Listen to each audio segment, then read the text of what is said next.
Honestly, my download speed probably isn't the best. Or, I don't know, it could be, actually, you know what, let me just check real quick.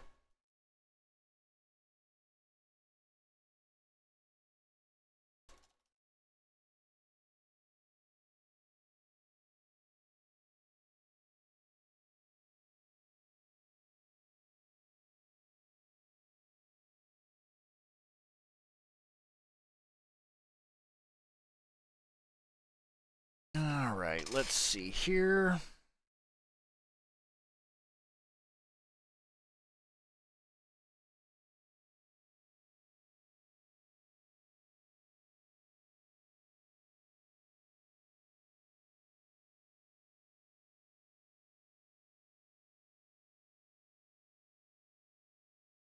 According to this, my download speed is looking to be about 591.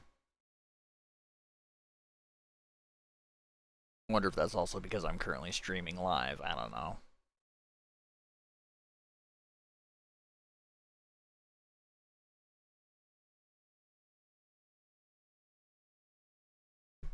Oh, God, my neck.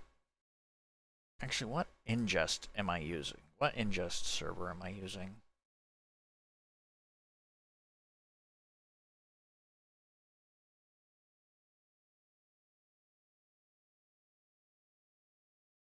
I've already lowered the bitrate once before. Like, the thing is, I don't want my fucking stream to look like fucking garbage.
Uh, That's just the thing. It's like I need to check to see what my current fucking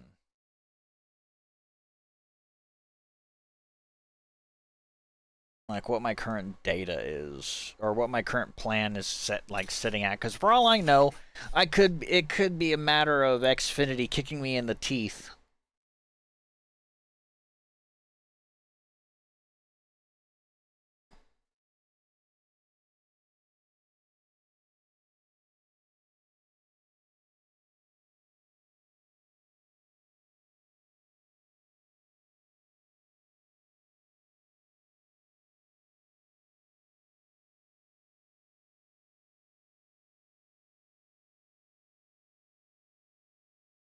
Let me see here.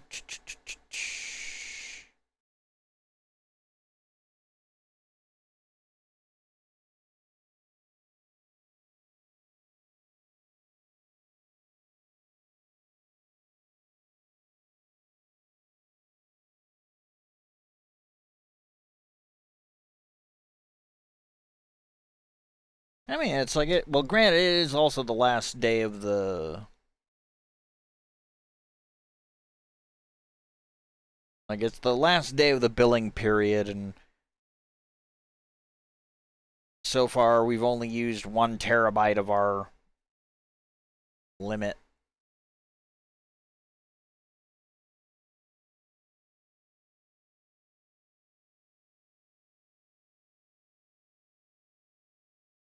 I need to see. Aha. Test home network. Find me my I'm not looking for outages, you stupid piece of shit. I'm just looking for the speed. Give me the speed, you useless piece of garbage.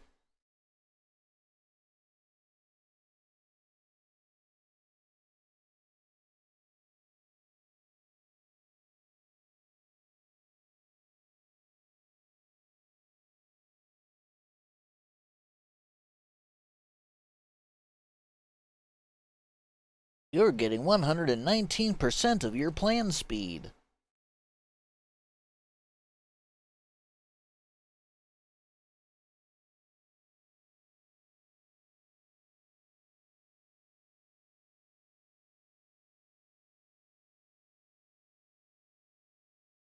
And it basically just tells me. Actually, you know what? It could very well be the fact that my fucking gateway is probably just, or modem or whatever you want to call it. It's probably just fucking hot as shit.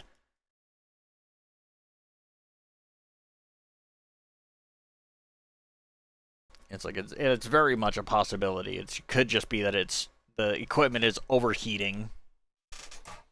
I'm gonna grab myself a soda real quick. Have we replaced it recently? Yes. Why is the text looking like that?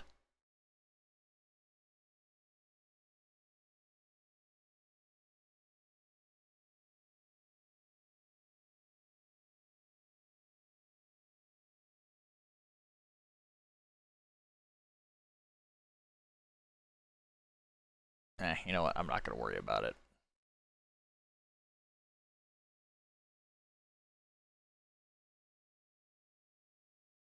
It's going to be weird. It's just going to be weird. I normally don't even use this screen.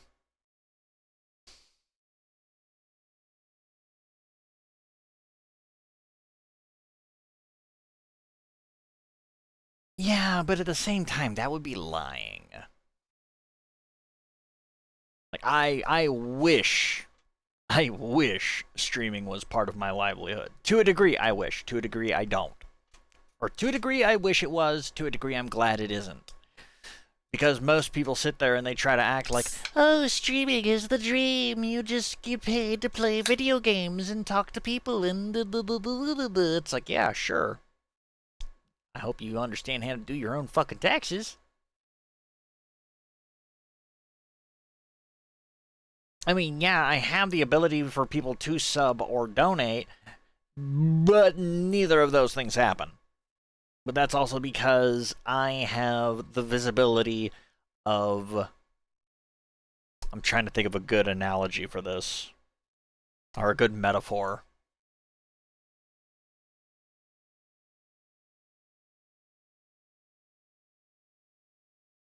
I'm about as visible...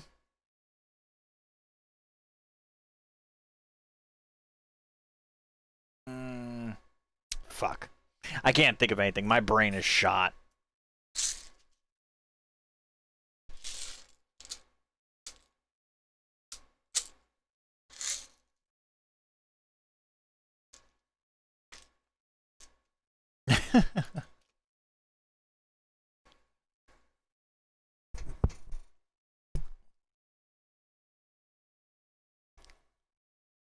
Ugh.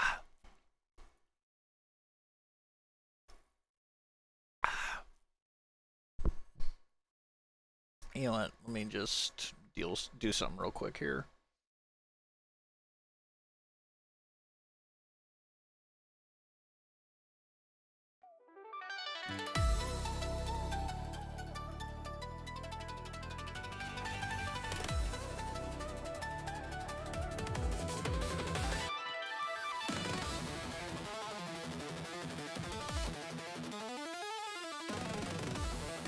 But yeah, like, as much as I wouldn't mind,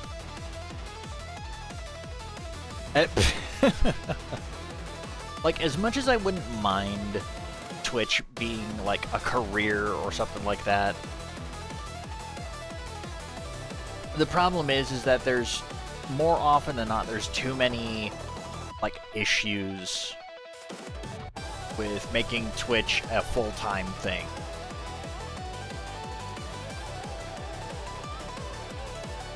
Like,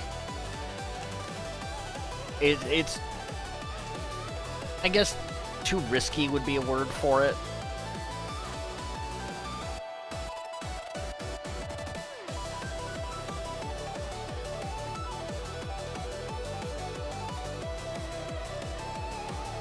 Like, I'm just...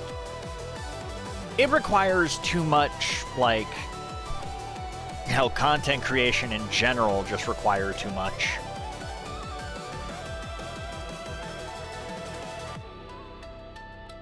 Yeah, true.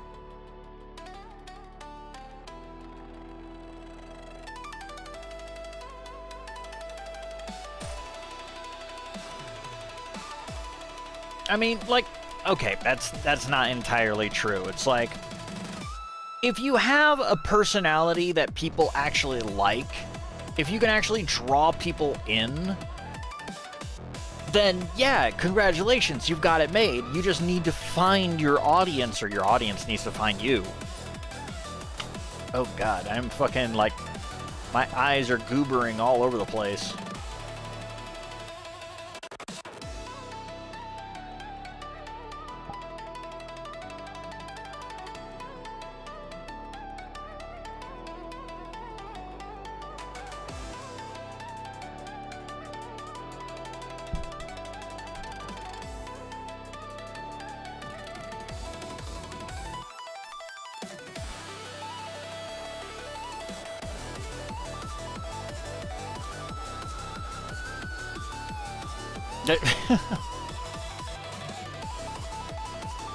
I mean, like, here's the thing. I have no issues with VTubers so long as they aren't just acting out a character. Because when you're acting out a character, I kind of feel like you're being disingenuous. That's not what streaming is about. That's what you record shows for.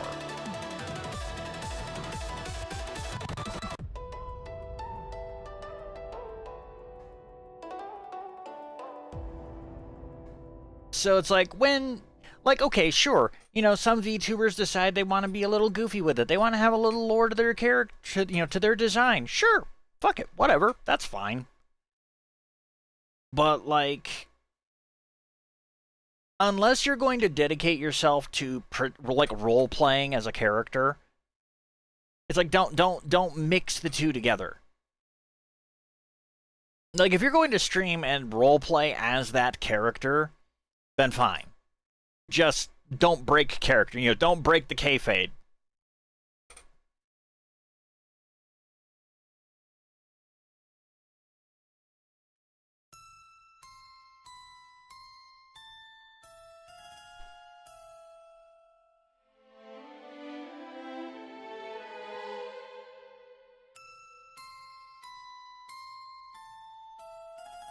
I mean, I can't be anybody but me. You know, like, it is a curse. Like, would I like to be able to put myself in another, like, a character or something like that? Sure. Might make things easier for me.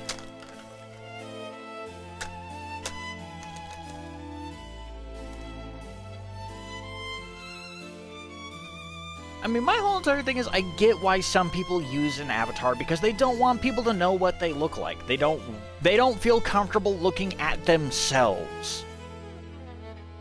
If that makes sense. So they use a virtual avatar as a means to at least give some sort of form to their voice.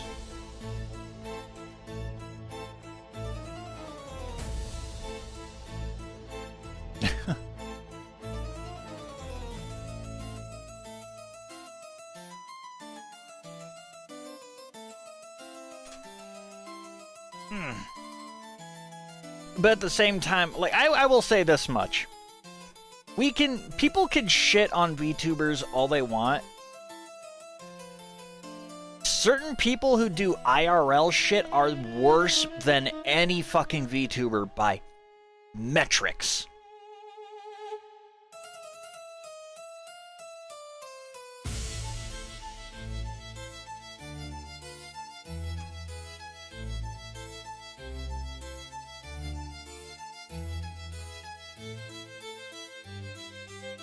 You know, it's like, oh, this person might be pretending to, you know, this person might be a dude using a girl avatar.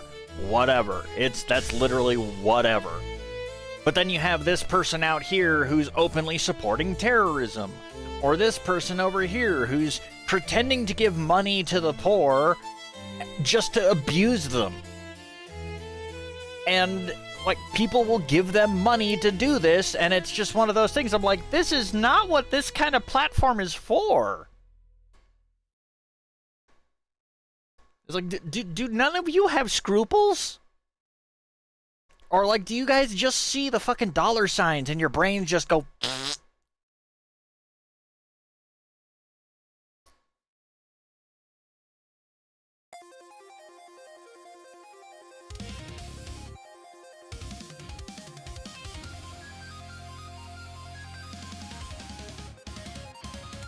Exactly. It's like, I'm sorry, but if you're going to do something for the sake of just doing something out of the goodness of your own fucking heart, you don't bring a camera crew with you. You know, you don't mount your fucking GoPro or your fucking iPhone somewhere so that it can capture the fucking emotions.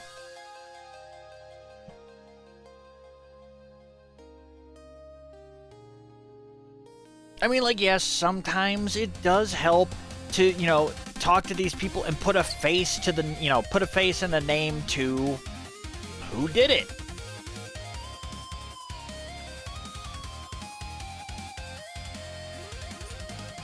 But most of the time, it's just one of those things where it's like, you want to help people. You really want to help people.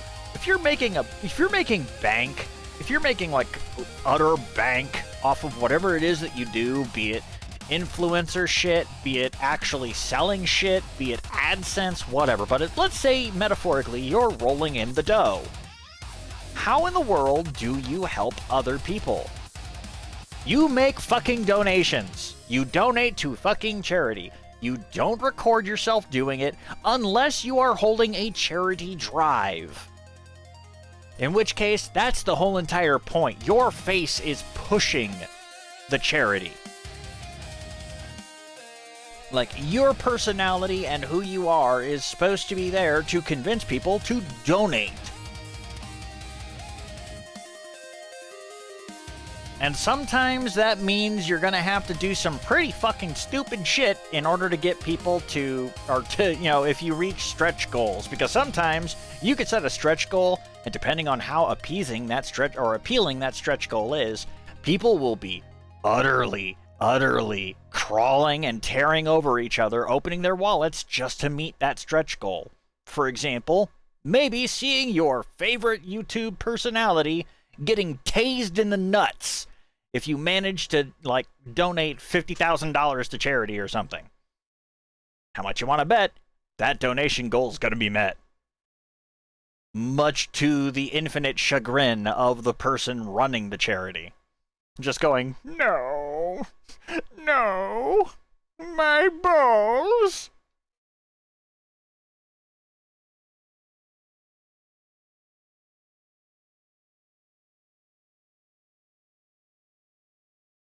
Please, not my balls. I've been told that.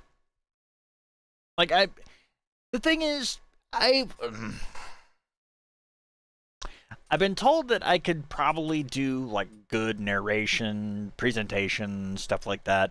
Problem is, unless I'm given a script, I will rant. I will rant, I will ramble. I will go on and on and on, and I will not shut up. Especially if it happens to be about a topic that I am very passionate about.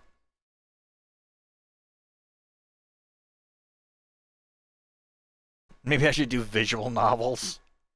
Look, the only visual novels that I've actually played are fucking Danganronpa and Corpse Party.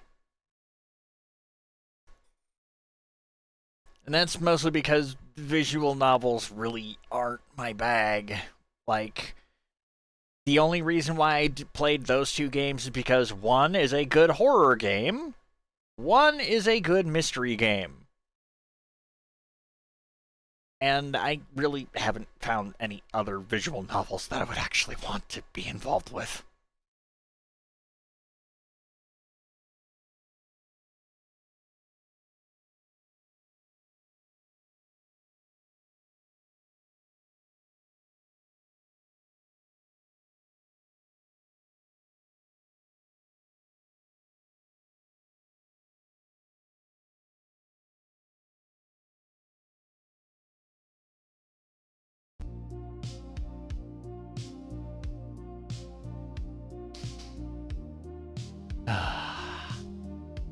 I need to check the mail.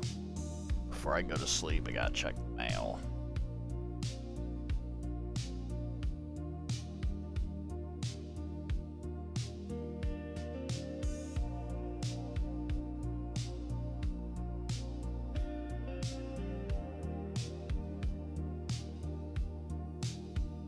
Ah.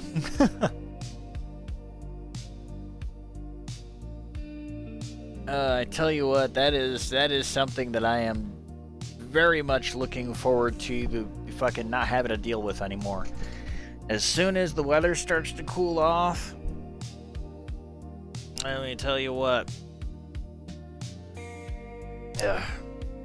I will be glad when I'll be able to disconnect my fucking air conditioners and not have to dread looking at my electric bill.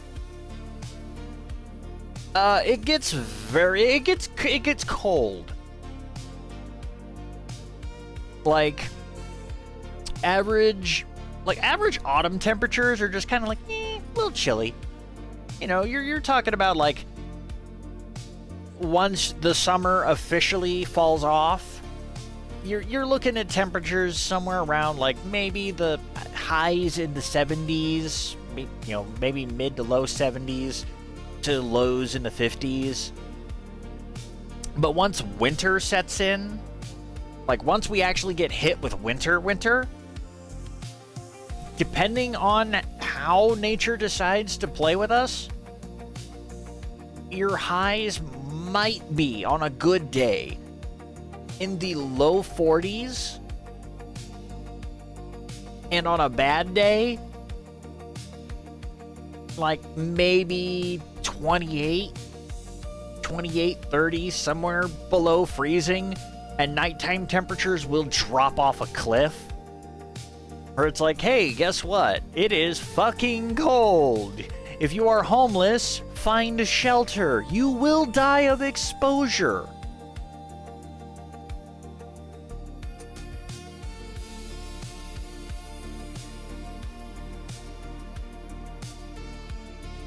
And it's just, it is one of those things where it's like, you wouldn't think, being in the Southwest, you know, it's like, oh, it's a desert state. You guys don't get cold at all, do you? And it's like, motherfucker, do you not understand that deserts get cold?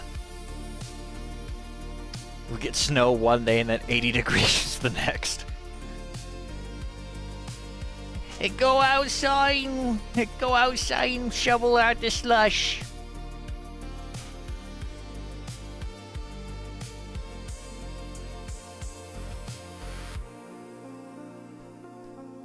I don't know.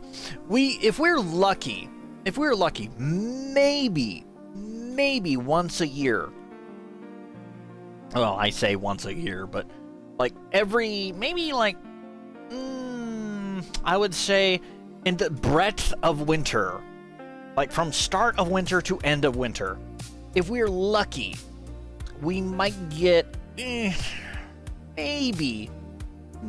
maybe somewhere around the neighborhood of 10 days where we get snow. Granted, they're not consecutive, and sometimes it's barely even snow. Like it's the frozen flakes are coming down from the sky, and they're melting the instant they hit the ground.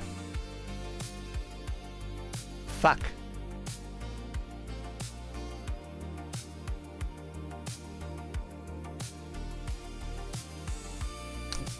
It's just we live in a very strange location because it's like we get such fucking, like, we get weather events.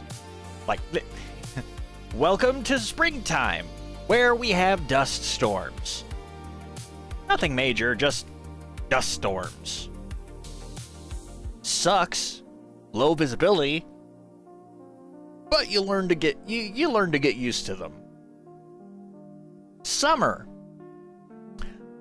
Monsoons. What is a monsoon?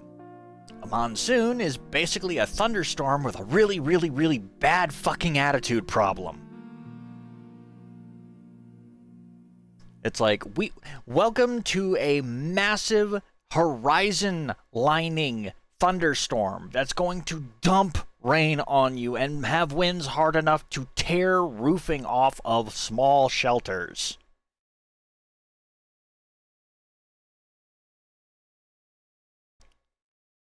And then we also have the heat dome events, also known as the dog days of summer,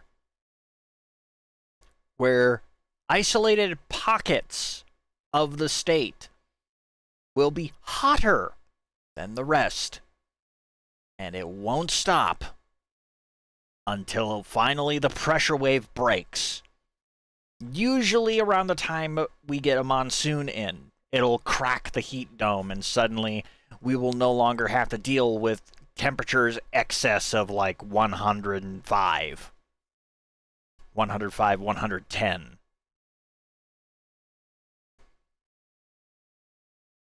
Of course, and it's like, of course, what happens, what accompanies these monsoons? Like, surely a horrible fucking rainstorm, a horrible fucking, like, thunderstorm couldn't possibly be any worse, right? Until it collapses. Because once a thunderstorm collapses, especially one the scale and the size of most monsoons, you get a haboob. Funny word, right? Ha ha, haboob, ha boob. Here's the thing about haboobs. A haboob is a giant dust storm. It is a impermeable dust storm. Yeah, Call of Duty and Cyberpunk taught me. It's like, haboobs are basically caused from the pressure wave exchange from when a thunderstorm collapses in on itself. And it's a column of dust. It's just one big giant fucking wall of dust. Like, you see it coming and you could swear to God you hear the neighbors going, Imhotep.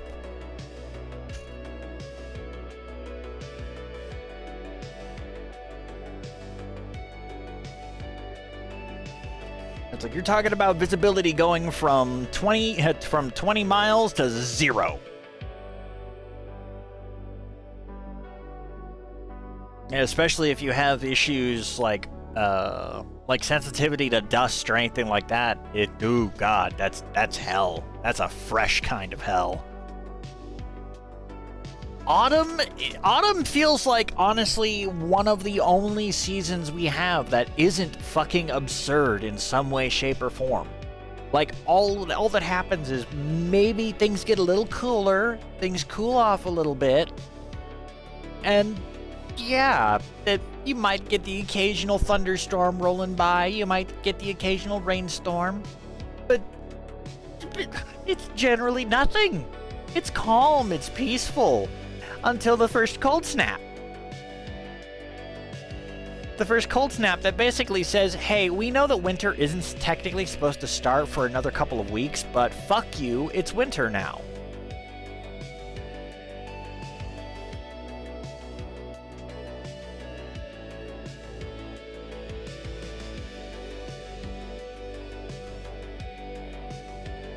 Yeah, it's like, you'll be sitting there minding your own business. You'll go to sleep one night and you wake up and just, sitting there going, technically I don't have to worry about layering my pipes or anything like that until December, because that's technically when winter starts, right? You go to sleep and you wake up and suddenly you find that you have new ice sculptures in your yard because the fucking pipes under the ground decided to fucking freeze over and burst.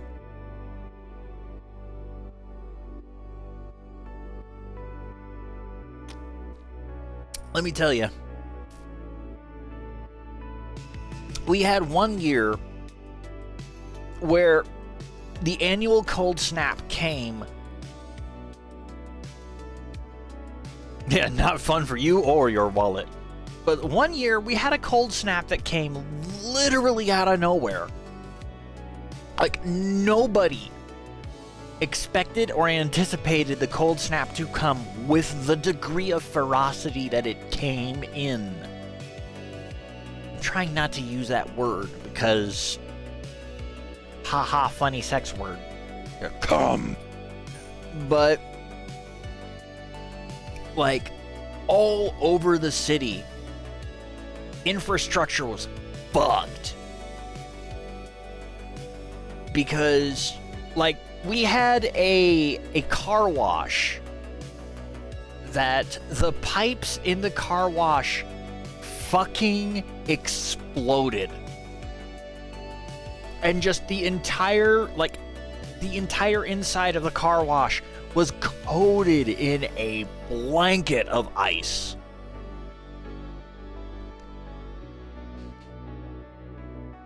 Now let me see. The high school basement flooded and froze over. Several neighborhoods wound up with the aforementioned ice sculptures in their yard when their sprinkler systems all decided to spontaneously explode in the dead of night.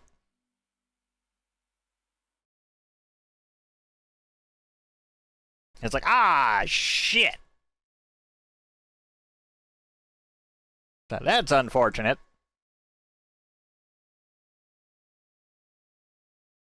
Uh-oh.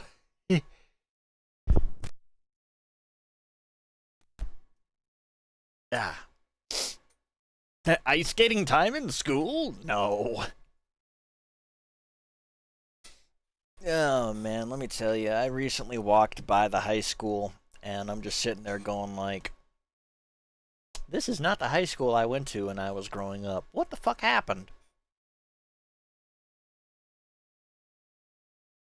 Like, they changed so much shit about the schools, like the school building.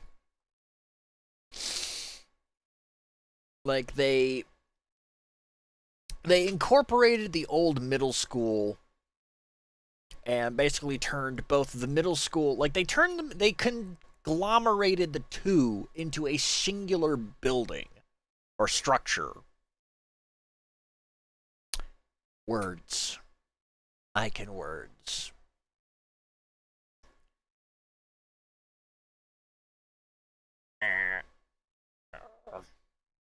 Like,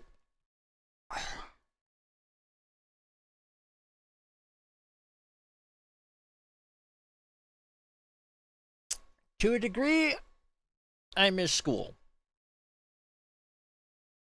But I don't.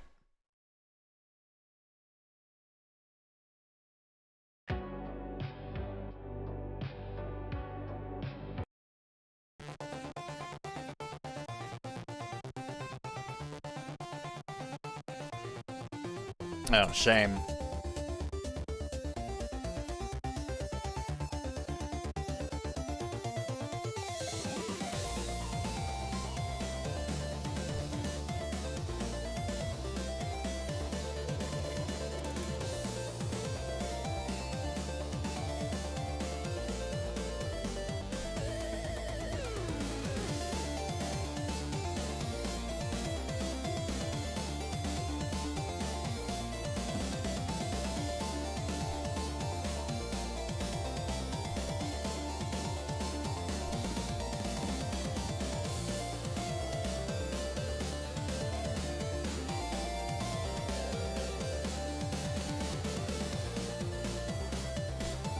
I mean, yeah.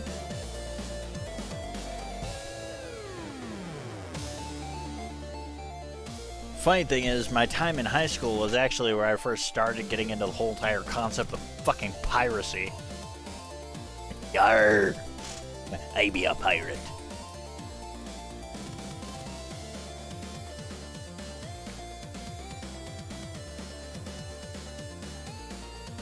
Like, one year, I LimeWire pirate or no. So when I was but a lad, so it was about 2003. I want to say 2003 or 2002.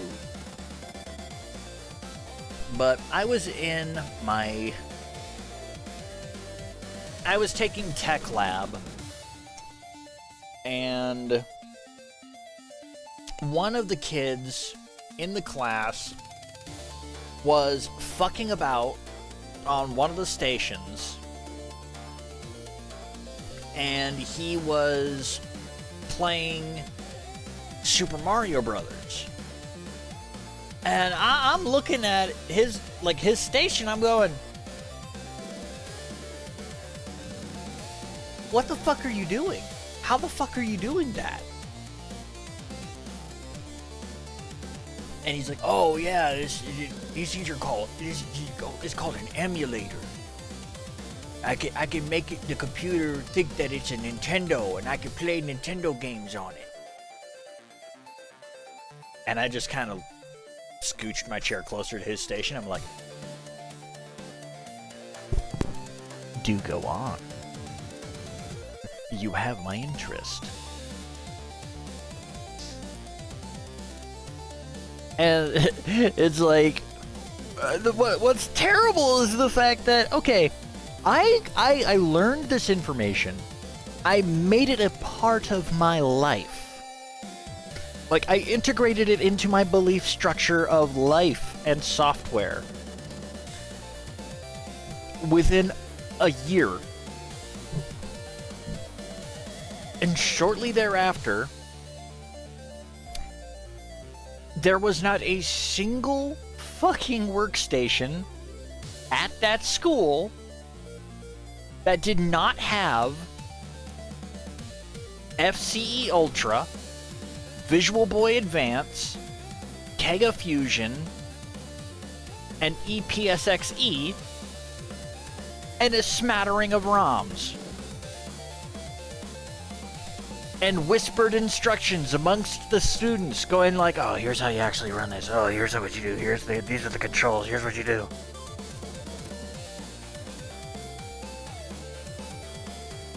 And it's just one of those things where it's like, eventually, I got into a new class in my junior year. They were doing a program to try to teach kids, I think it was like A+ certification. And the fucking teacher was like the chillest motherfucker I have ever met. Like, there were two teachers in that school that I game knows game, and these were two of the chillest motherfuckers and the closeted nerds of the fucking school. Like, they acted like total cool guys, but they were fucking nerds.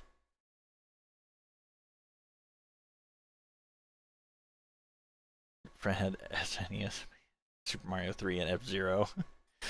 I mean, like, look, here. Like, my thing is, I am a child born, I am an 86er. So it's like, for me, old games are like my, what's the word I'm looking for? Comfort blanket? Comfort food? Even though some of them really piss me off to no end. Huzzah! My people! But it's like, for me, the games that I grew up with are kind of like nostalgia is my drug of choice. well, nostalgia and dopamine, but dopamine is more of a, I think, everybody problem. Didn't have exposure to the SNES till the late 90s. Garg had a Sega Genesis, which you still have a bunch of them. Like, okay, look. Okay, so look, if I'm going to talk about consoles that I have, like, physically, I have, going through families of systems here, my first video game console was an NES, the standard front loader, the control deck. Then, my grandmother bought me, my sister, and my two stepbrothers Game Boys, the old DMG, the gray brick. Shortly thereafter, my family came into a Super Nintendo. Then, my grandmother, again, bought us all Game Boy Pockets. And I would like to say this, I am eternally disappointed. Disappointed as all hell that Japan never, ever decided to bring the Game Boy Light to the US. Though I'm fairly certain Nintendo of America probably said, if we bring that thing here, we're going to have so many parents so pissed off at us, they will never let us hear the end of it.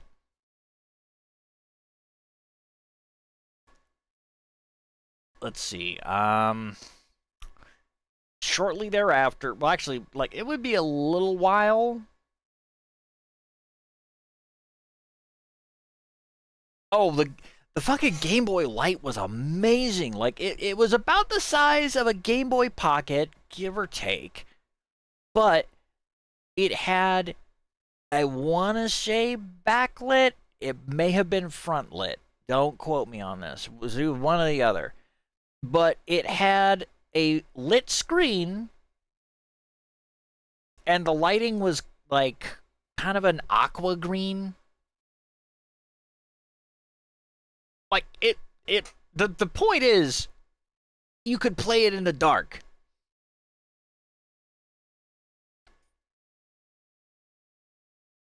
Let's see. At some point in the 90s, I obtained a Nintendo 64. Well, my mother obtained a Nintendo 64.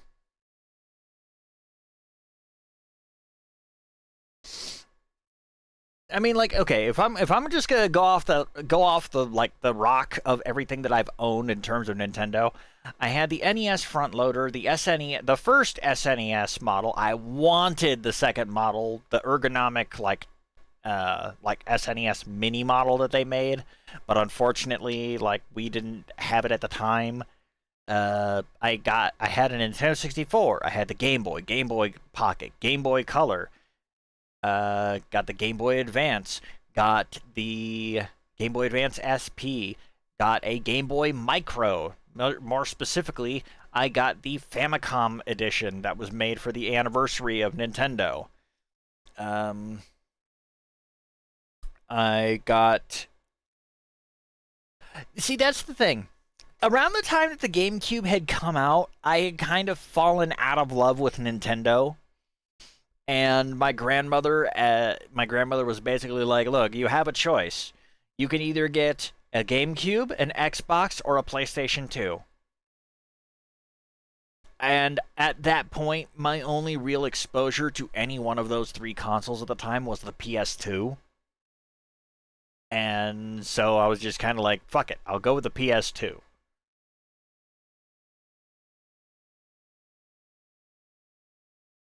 And it's like, I technically, I didn't get my, I wouldn't get my hands on a GameCube until after I had already left, after I had left high school and was like several years into employment already. When somebody like was willing to sell me their used GameCube, and I'm like, fuck it, I'll take it. It's like I own a GameCube. My first games are Grand Theft Auto 3 and Max Payne. I think my first games for the PS2 were, oh, let me think. GTA 3, Kingdom Hearts, and Metal Gear Solid 2.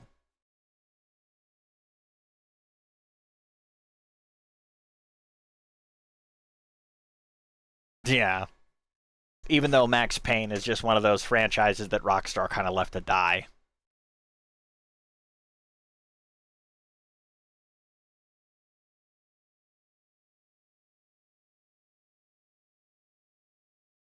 Let me see. Let's see. During True Crime Streets of LA. During my time of employment, I managed to get a Nintendo Wii, but it was the Wii that came out after they had removed the GameCube component of it, which kind of I kicked myself in the ass for. I got a Wii U despite my better judgment. I just saw Mario Maker and my brain just went, I need it!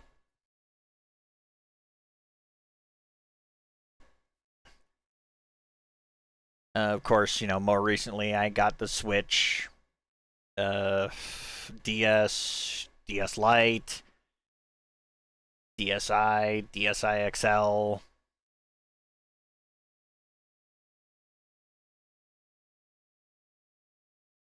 Well, I mean, I'll say it like this.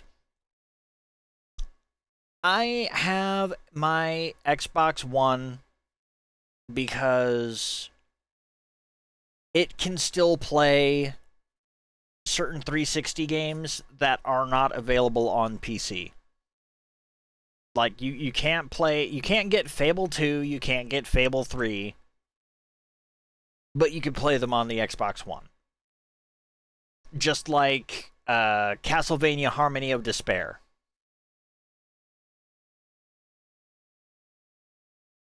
You see, that's the funny thing. It's like, I got... Nope. Like, once upon a time they had Fable 2 and 3, but then I think it was with the death of games for Windows Live that they finally just pulled the plug on them. Like, the only Fable games you can get on Steam, I think, are just Fable, The Lost Chapters, and Anniversary.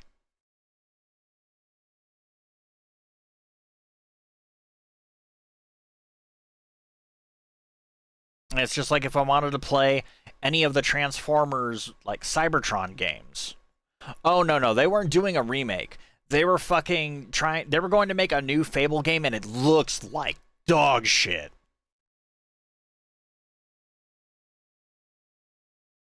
Like, I know they were trying to, like, they want to make a new Fable game. It looks awful. It looks terrible. And they wanted to try to make a... I don't know if the word competitive Fable is the right word for it, but basically they wanted to try and make, like, a hero-style game. Like not hero shooter, because it's not really a shooter game, because, you know, I mean, yeah, there are guns in Fable, but come on, they're about as effective as shooting pool with a rope. Like, they wanted to try to make a competitive versus style Fable game, and it was not good. Like, it was so not good that it eventually got a bullet put in its neck.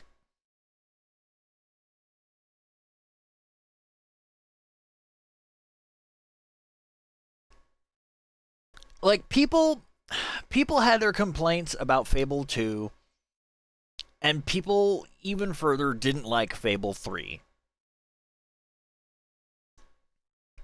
And the thing is, I did. I liked both of them, especially because in Fable, I want to say, I could be wrong. I could be completely misremembering which of the two games it appears in. But in either Fable 2 or Fable 3, a character from the first Fable makes a reappearance, except in this game, she returns as kind of an undead Bride of Frankenstein style character. Lady Grey, I believe her name is. Like, in the first Fable, she is this horribly, horribly manipulative, vile, and evil woman who you could also wind up wooing and woohooing and marrying. It's very peculiar. But, like, in the future, somebody finds her fucking corpse and assembles her body parts and has her brought back to life as, like, a stitched up bride. It is just so fucking out there. And it's like, you know what? I'm just happy to see you again, Lady Grey. You're fucking weird. Like, the Fable games, in and of themselves, they're good. They're, like, if you take them at what they are and don't look too deep into it, they're good. Speaking of Nightmare Before Christmas, I need to download or find a copy of and download oh god, was it called that on PS2? Hang on a second, I need to...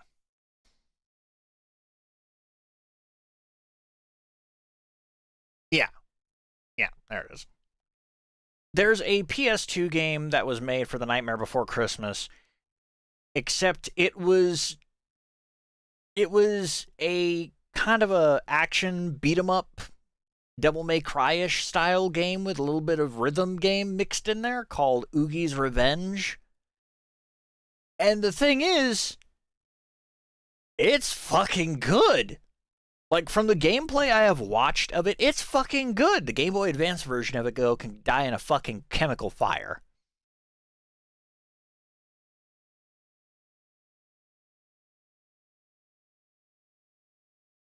Granted, I have an opinion, an unpopular opinion. Some things are better on console, yeah.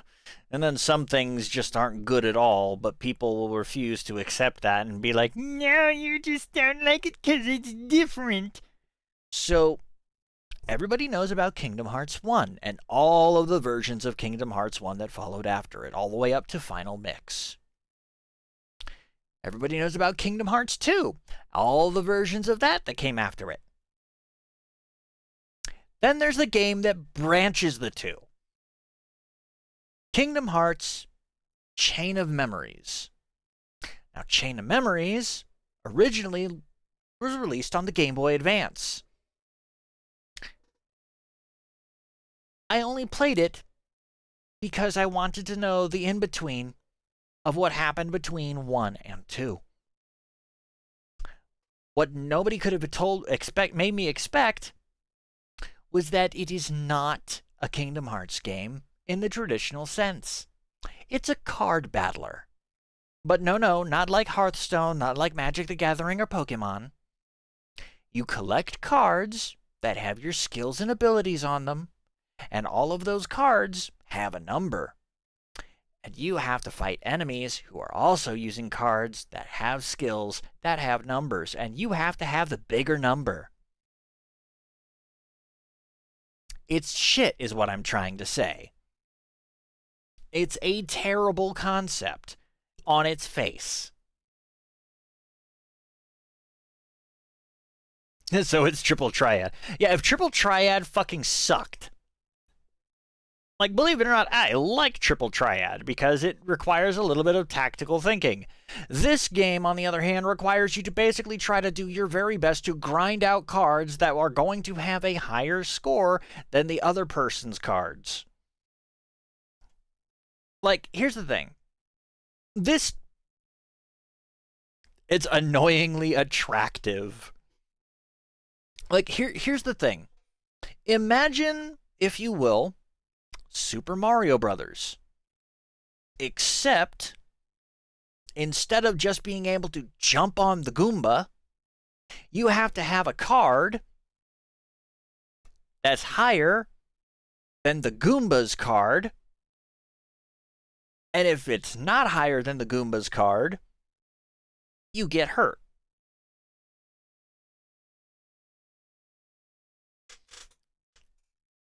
Like, you can't take what is effectively an action RPG. I couldn't say because I've never played Slay the Spire.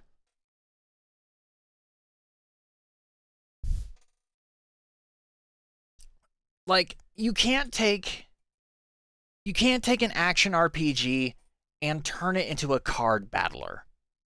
It doesn't work. Like, if you wanted to make a TCG, like a TCG game, then yeah, sure, that could have worked. It would have been niche as fuck, but it still would have worked. I mean, shit, I had the Dual Masters Game Boy Advance game.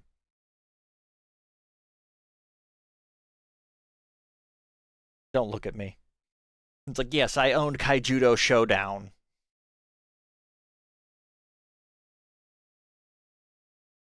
Well, that's not Yu-Gi-Oh!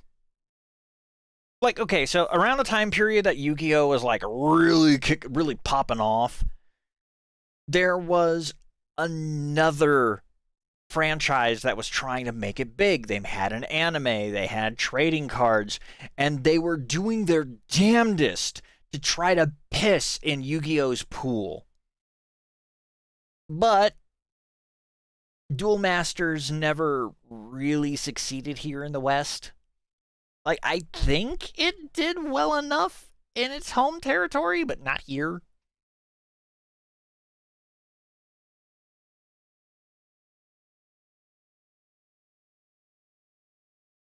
I mean, to be completely transparent, it's like K-pop.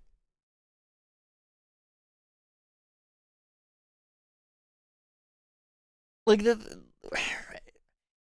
there are some things that got popular in Japan that they tried to bring over here and it never took off. Or at least it didn't take off to a big enough effect that it actually got to rope its claws in. For example, what in Japan is known as Metarot, what is known in America as Metabots. Unfortunately, Metabots, it didn't really have any staying power here. Like, yeah, we got a few of the games, but not enough to merit it sticking around. In Japan, it's still, like, it's, as far as I know, it's still one of those things that people play, that people talk about.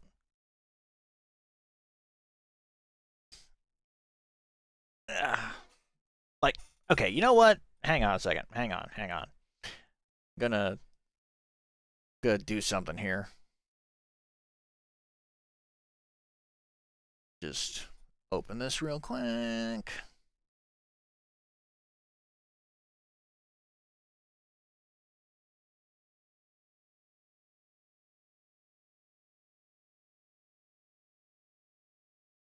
Well, I mean, that's just it. Like, oh, I'm gonna be a little glitchy here for a second.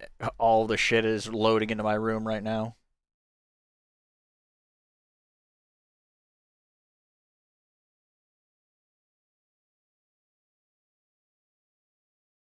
Let's see here.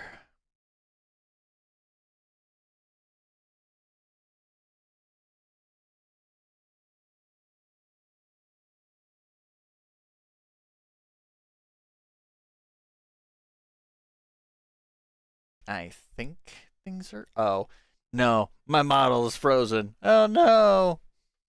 Oh, well. Ah, no. Eh, close enough.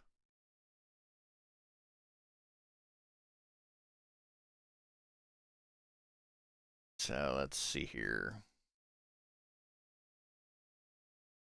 Let's pick up the Game Boy Advance.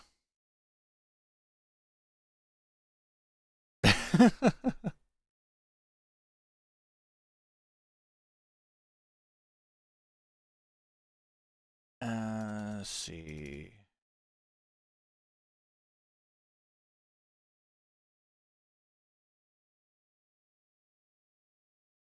God damn it.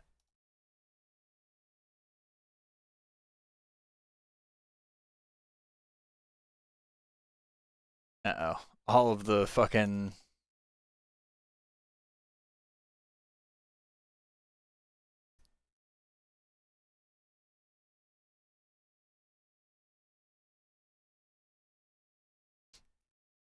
this is MUVR.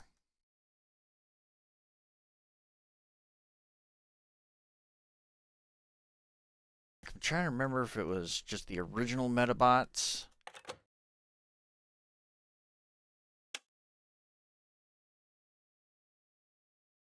Let's freeze that real quick.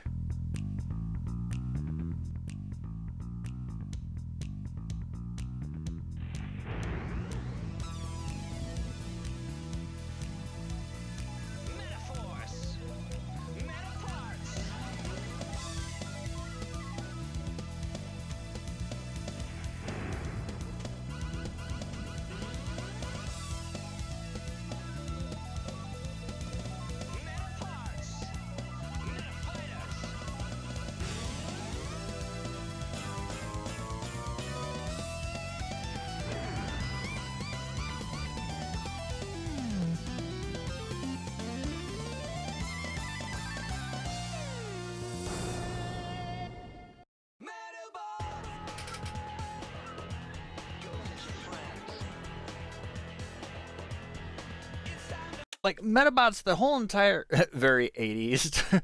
It's like the thing is, Metabots was very much into the whole entire concept of get a robot, build on the robot, like, oops. It's like Metabots is very much the whole entire, like, instead of Pokemon where you collect different monsters, instead you would get something called a tin pet, which is basically the body, the frame, the skeleton of this robot, and you would get parts that you could put onto it to give it better advantages in combat. Maybe a machine gun, maybe a missile launcher, maybe a sword, maybe radar. Like, imagine Armored Core mixed with Pokemon. I think that's the best way to put it. It's like you would build these robots and then you would send them into fight against other kids' robots or just other people's robots. Armored Core or Warframe. Of course, I've got a lot of games in this, like in my little environment. We're just gonna call it that.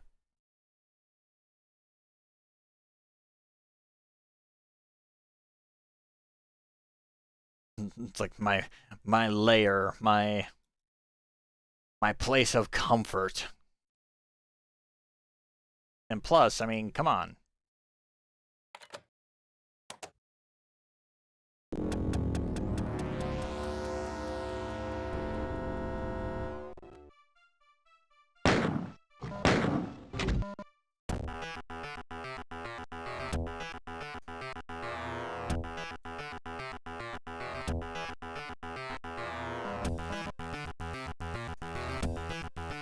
It wasn't Dune a RTS or like one of those style, like a hex-based tactical game?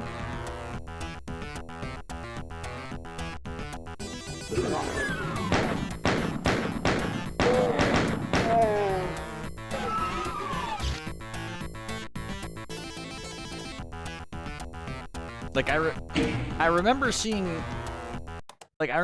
an ad for it or a trailer for it in oh fuck, I want to say it was Command and Conquer Red Alert 2. Then again, that also had the trailer for the criminally underrated but fucking amazing Command and Conquer Renegade. That was such a fucking cool game. It's like, hey guys, what if we made Command and Conquer? You bought the complete CNC collection? Yeah. Like here's the thing. Renegade does not play your traditional Command and Conquer game. Instead, they basically did what Blizzard wanted to do with StarCraft. They put you in the boots of a specific named character, and they gave this guy his entire campaign. You know, kind of like what they wanted to do with StarCraft Ghost. They wanted to give Nova her own game and kind of expand on the StarCraft universe, but that never went through. Renegade, on the other hand, did go through, and it's actually a really, really competent and fun game.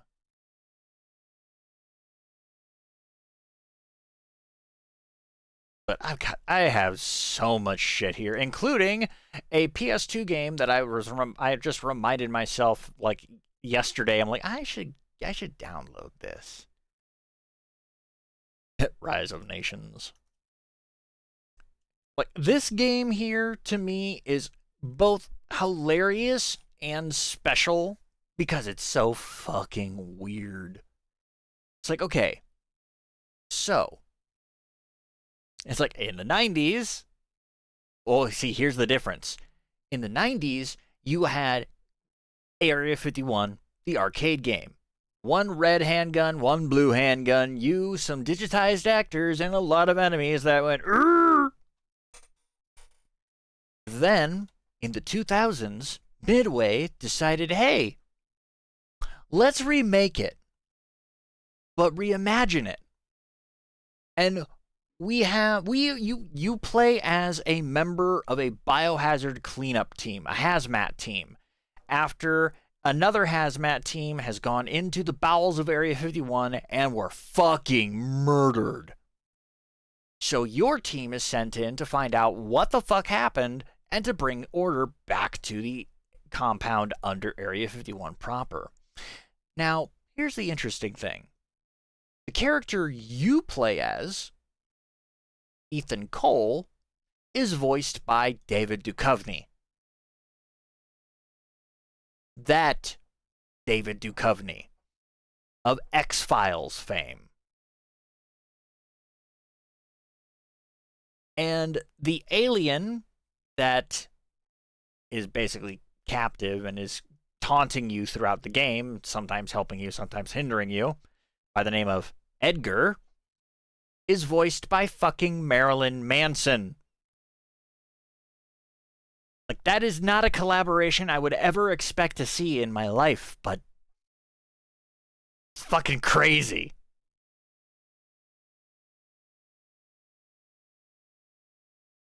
And, like, the game itself, it's not bad. It really isn't. Like, it's nothing to write home about, but it's not bad. It's serviceable. It's playable.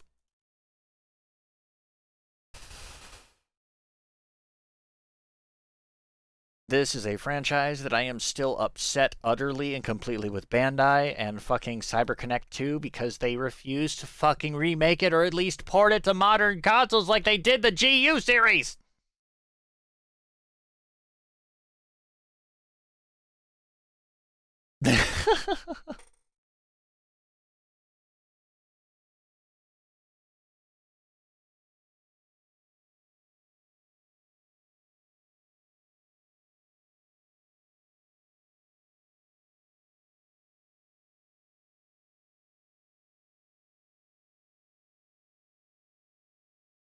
Well, Dot Hack Sign was the anime.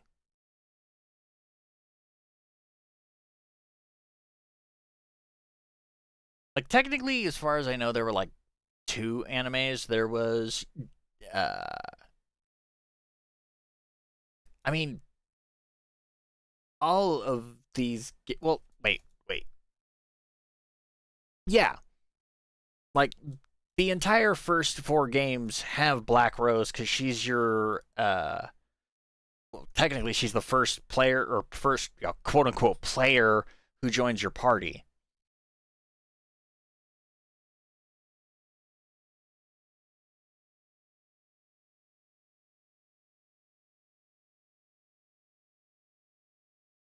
Yeah, the like childish character who's like obsessive with rare items. Or are you talking about Aura, the little girl in the white robe who gets basically trifected in by fucking Skaith?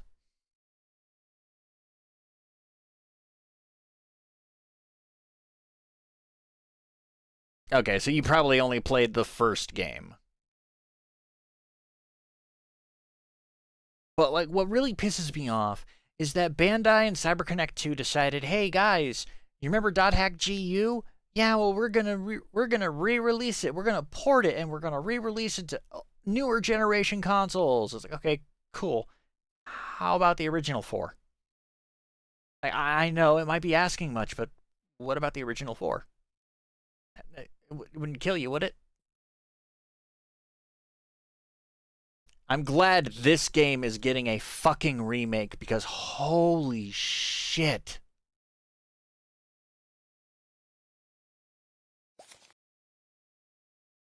Well, that's Square Enix, though. It's like Square Enix, like Final Fantasy X is to Square Enix what Skyrim is to Bethesda and Resident Evil 4 is to Capcom. Yeah, I get it. I get it. Like it's like a lot of these people just have that one fucking game that they can constantly just port and people will buy it. And like don't get me wrong, I understand the problems that Skyrim has with it, how it oversimplified some things and people didn't like that. But I'm gonna keep it a buck with you. I kind of prefer it simplified. Like I am not the kind of person who wants to like I get it going into a fight and suddenly having your weapon break because you didn't keep it repaired.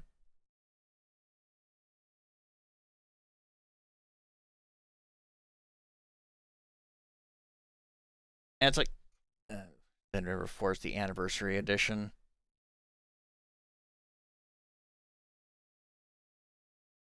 I mean, I get it. You know, sometimes the version 1.0 is the one that people loved the most, and then they just kind of get rid of it.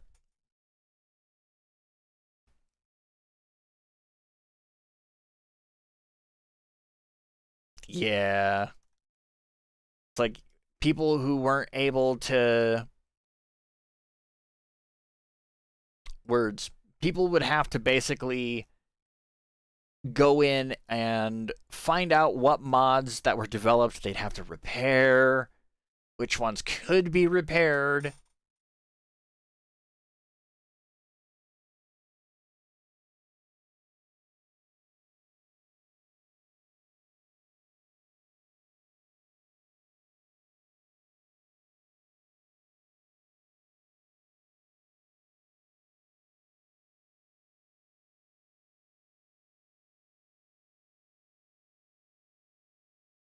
Kind of, yeah.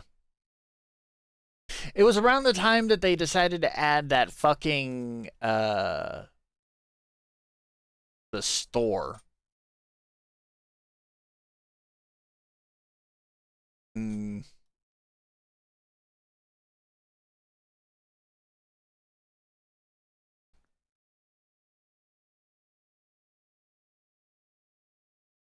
Oh god. Hey, you wanna see something crazy? Fucking Nintendo sitting there going like, "Oh my god, you gotta pay $100 to play Virtual Boy." Meanwhile, me,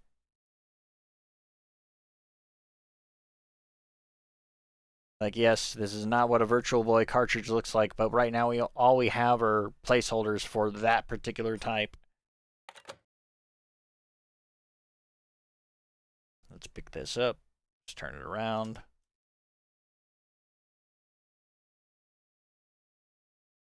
Try to get it straight.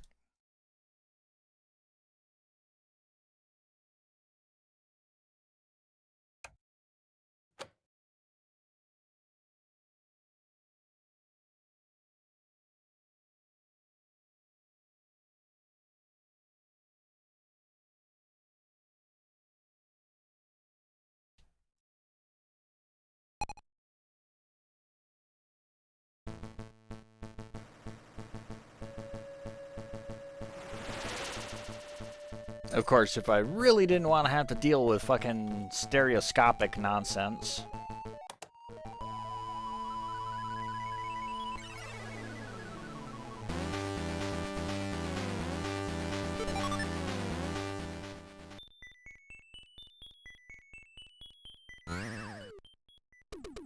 No, you gotta be authentic.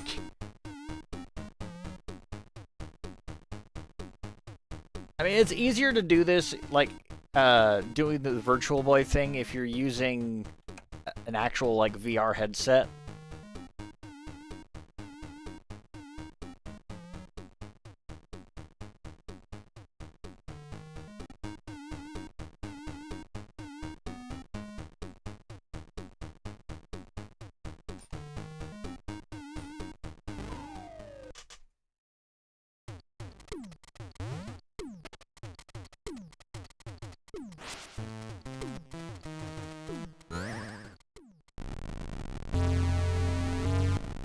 Well, I mean, it's like I have an HTC Vive Pro,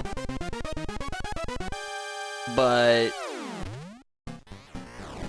like I rarely actually put it on because I really don't have fucking, like, I don't have movement space in my office.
Of course. Of course. Of course. It's like my what the hell, Wario on Game Boy.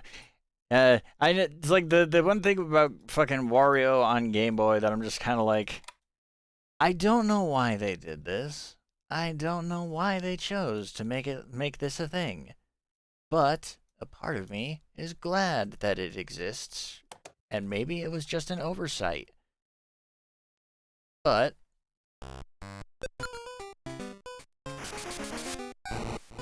first things first, get into a level.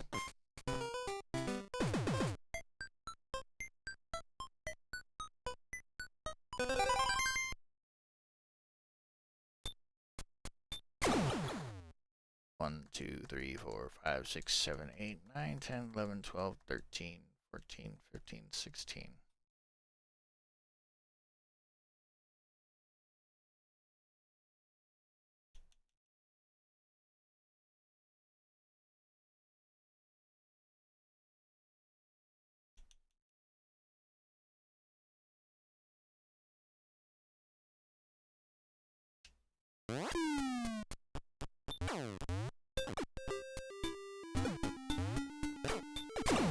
Nope, not Game Shark. There's actually a built-in, baked-in code that after you pause the game, you have to press the select button a set number of times until you see a blinking reticle appear at the bottom of the screen.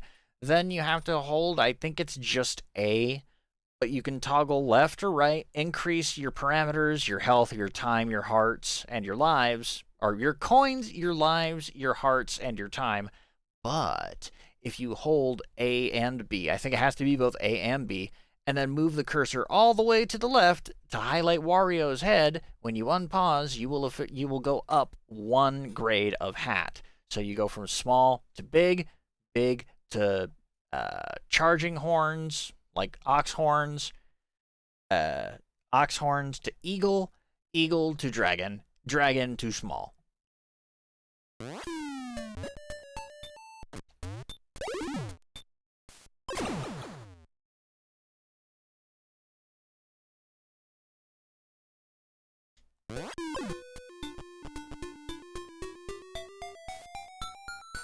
Like, when I was a kid, my thing was, if there was a way to cheat in a game, I would find it.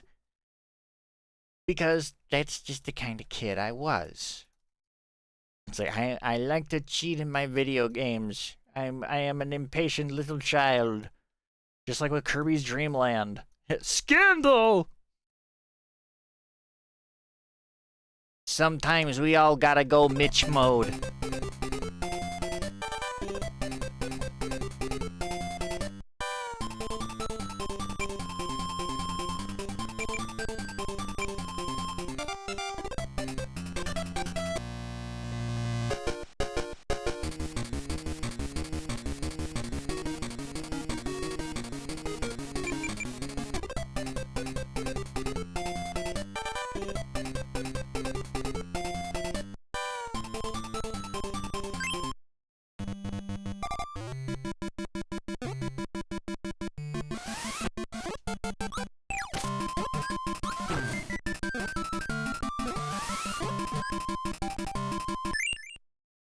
Mortal Kombat and Turok 2 on the Game Boy.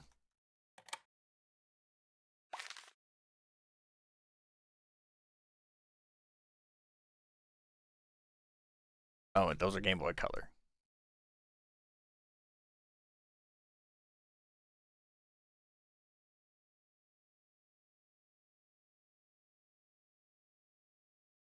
I will say the gameplay of the original Turok on Game Boy wasn't that great, but the music fucking hits.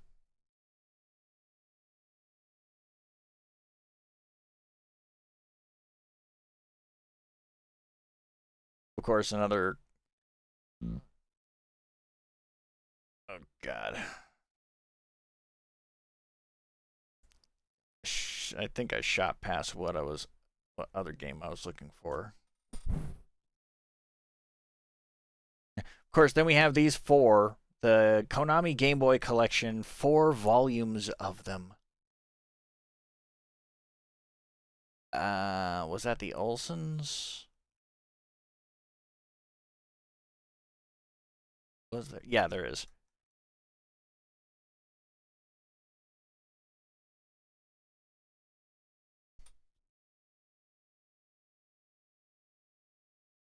It's crazy, isn't it?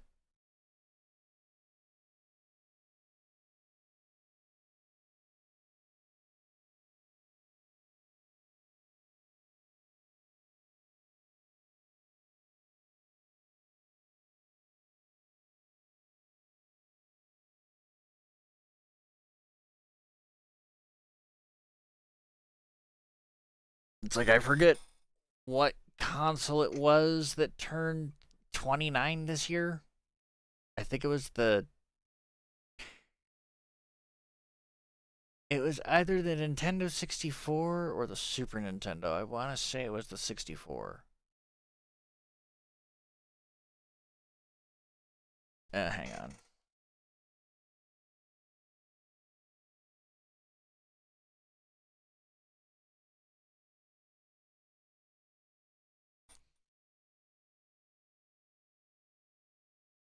The 64.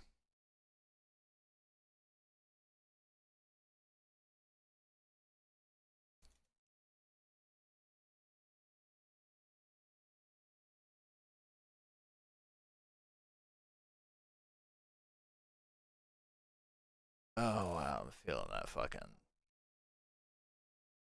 sleep meds are kicking in.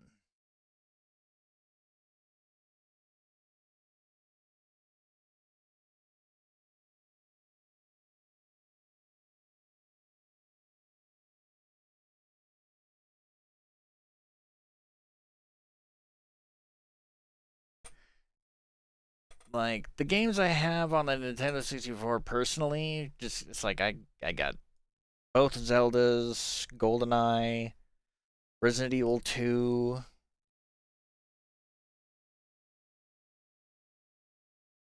and like a smattering of other games I haven't checked in a while.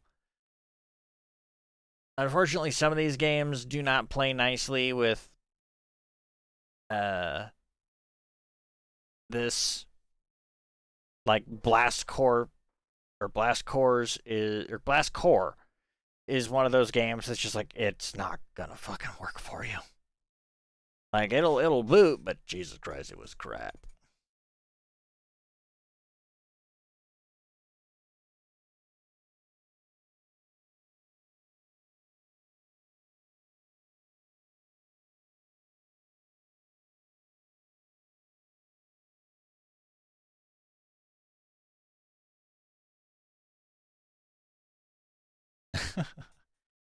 Granted, in terms of arcade games, I've got see 1942, 43 Kai, 43 Battle of Midway, Loop Master, 44 War Against Destiny, Aero Fighters, Afterburner 1 and 2, Alien vs Predator, Altered Beast, Battletoads, Battlezone, Bucky O'Hare, Captain Commando, Captain America the Avengers, just all sorts of good shit.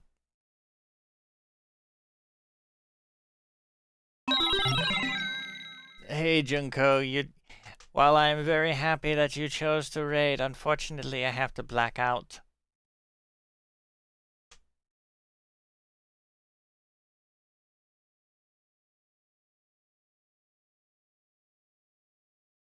Though I will show one thing before I go to sleep.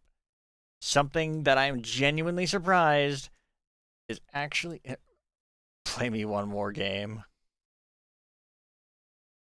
Cause it's like it's 2:17. I need to sleep here soon. Just for shits and fucking giggles.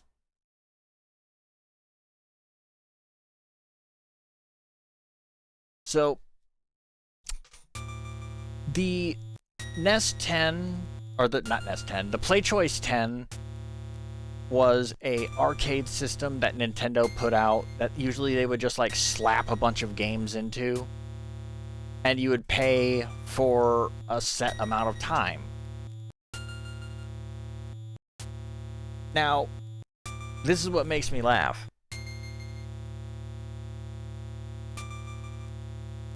So, it's an arcade game, right?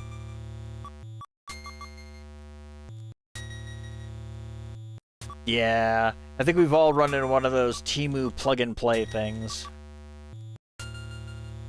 Oops, no.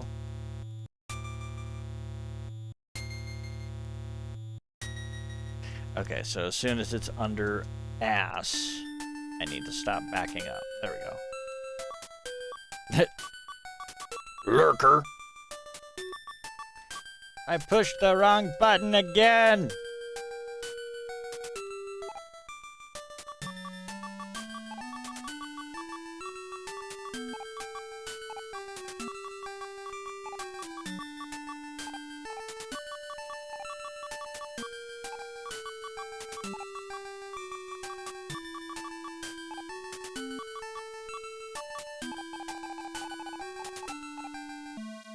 No.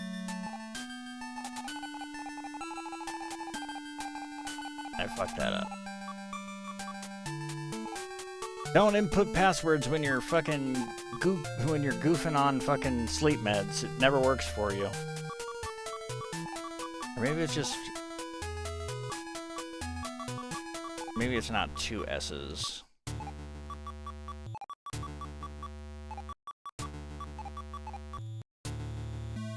Nope. Hang on. Making me fucking Google ancient fucking codes.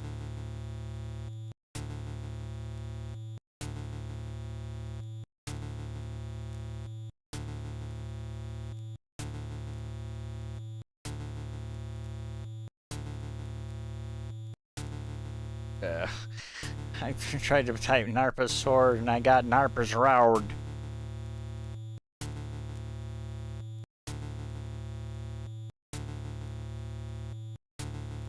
No, come on.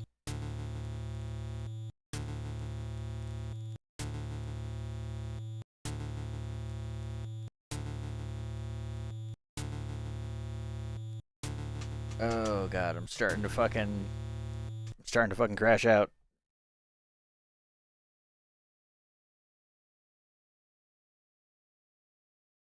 And by that I don't mean I'm about to lose my fucking shit.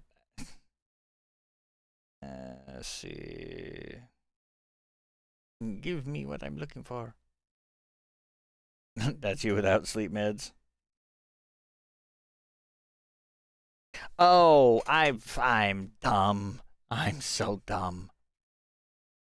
Okay, let me just...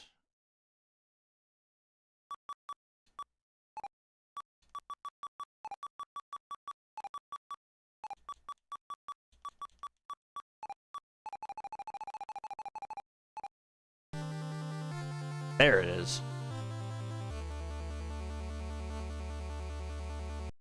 You prefer the term quirky?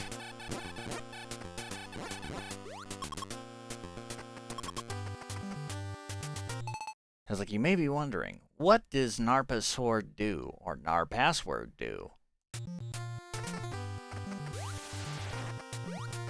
For one, it starts me with the fucking space jump as well as, or the high jump, and the fucking screw attack. As well as a modified beam. And infinite health. And further still, infinite fucking missiles.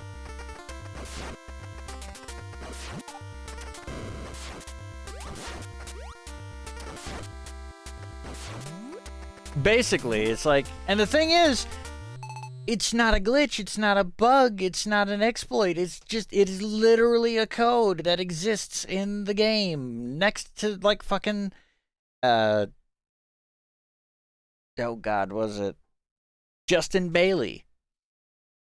It's, both of these codes exist, and both of them have direct impact on how the game can be played.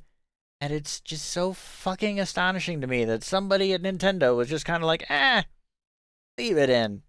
No one's gonna figure this one out. In fact, you know what? I'm gonna check something.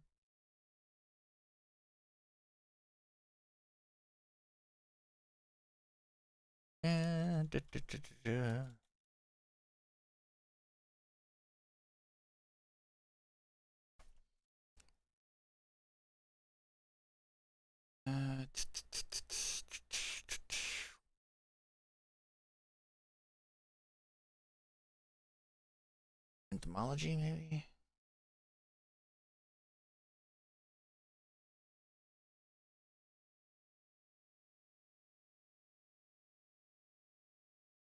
Well, I have no idea where it first showed up.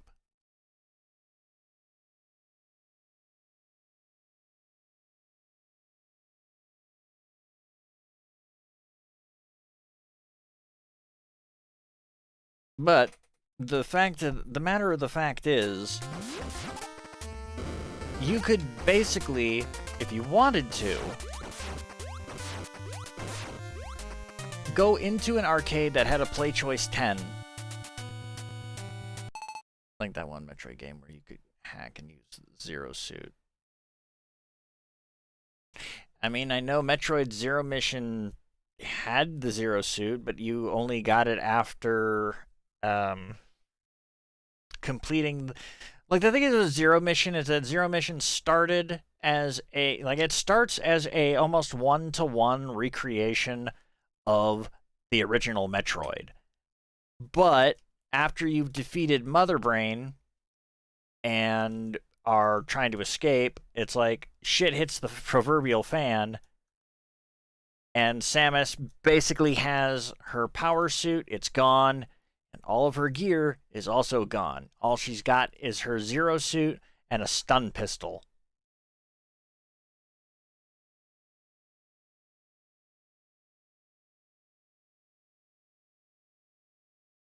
I start as an expectation and end as a disappointment.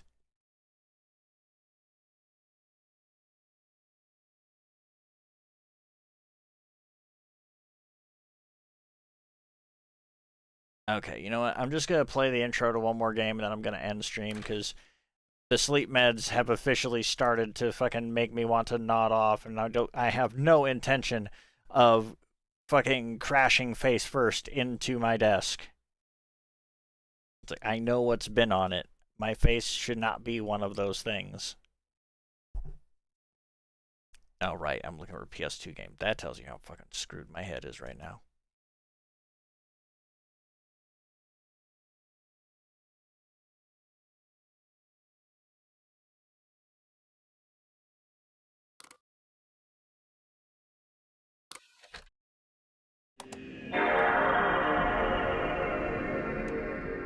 Do it for the Vine.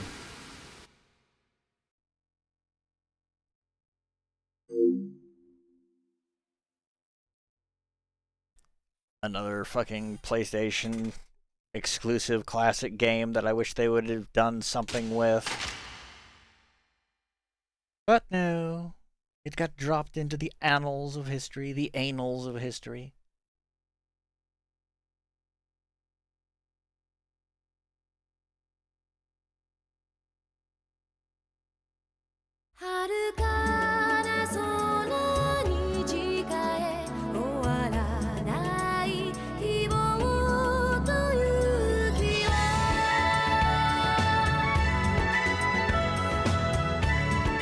Nice.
Like, the game itself is basically just an anime dogfighter.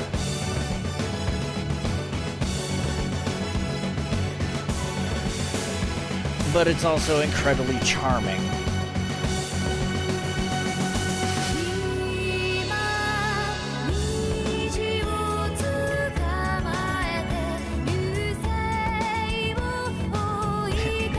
You got that dog in you. Junko knowing you, that can go many ways.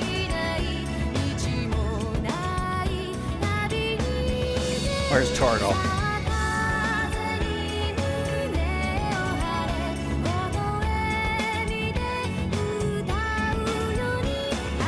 I'm sorry, Lord. That was wrong of me.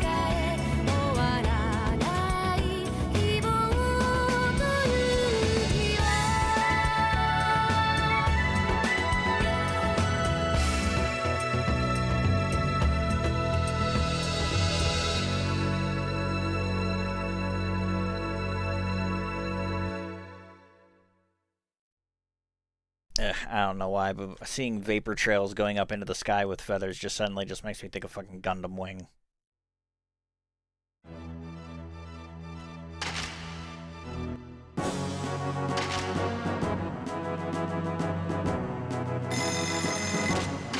ろしくね。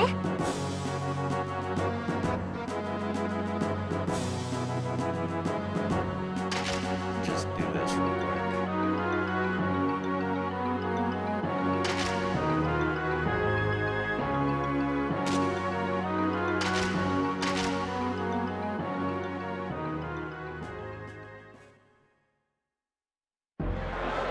Let's just skip this.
Run away.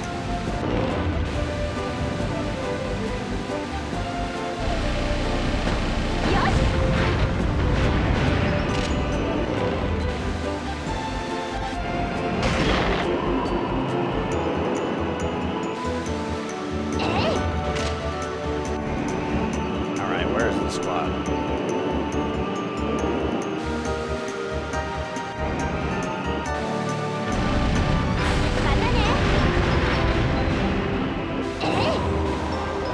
Hell's my objective even?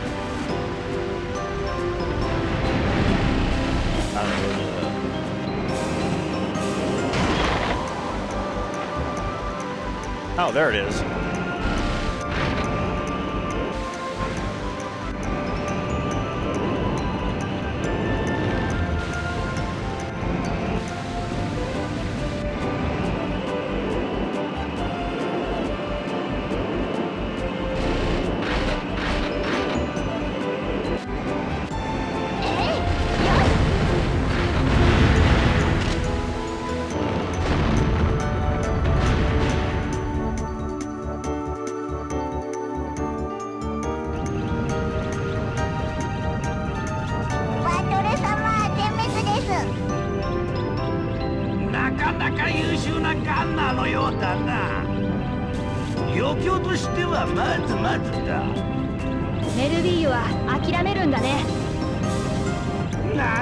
Get off this line! I don't know how you got my number!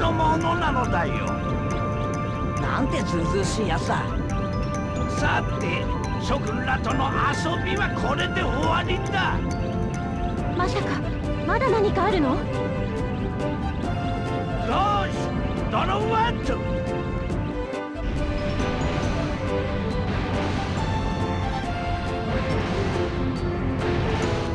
空中戦か。マジかよ。